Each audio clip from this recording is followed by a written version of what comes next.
భద్రాద్రి కొత్తగూడెం జిల్లా అశ్వారావుపేట మండలం వినాయకపురం గ్రామంలో రైతులు ధర్నాకు దిగారు.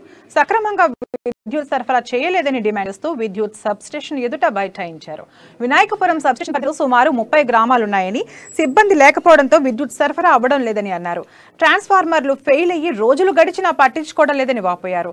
రైతులకు 24 గంటలు సరఫరా చేస్తున్నామని ప్రభుత్వం గొప్పలు చెప్పుకుంటుందని, కానీ కనీసం రోజుకు 6 గంటలు ఇవ్వడం లేదని తెలిపారు. వెంటనే సబ్స్టేషన్లో సిబ్బందిని నియమించి విద్యుత్ సక్రమంగా సరఫరా చేయాలని, రైతుల సమస్యలను వెంటనే పరిష్కరించాలని డిమాండ్ చేశారు.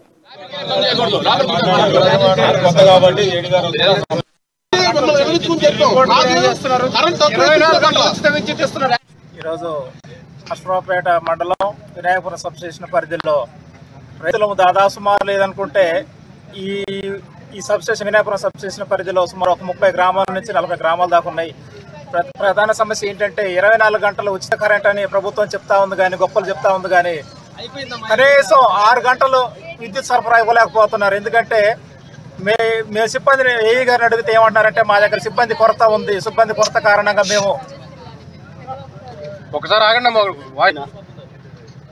అశ్వారావుపేట మండలం వినాయకపురం సబ్స్టేషన్ పరిధిలో గల సుమారు 40 గ్రామాలకి విద్యుత్ సరఫరా అంతంత మాత్రంగానే ఇస్తా ఉన్నారు. ఎందుకంటే ప్రభుత్వం ఒక పక్క 24 గంటలు ఉచిత విద్యుత్ ఇస్తాననేసి హామీ ఇస్తుంది, ప్రకటనలు చేస్తూ ఉంది. కానీ వినాయకపురం సబ్స్టేషన్ పరిధిలో 24 గంటల సరఫరా ఇప్పుడు కూడా జరగట్లేదు. ఎందుకంటే 1 గంట కరెంట్ ఇస్తే 4 సార్లు కరెంట్ కట్ చేస్తూ ఉన్నారు.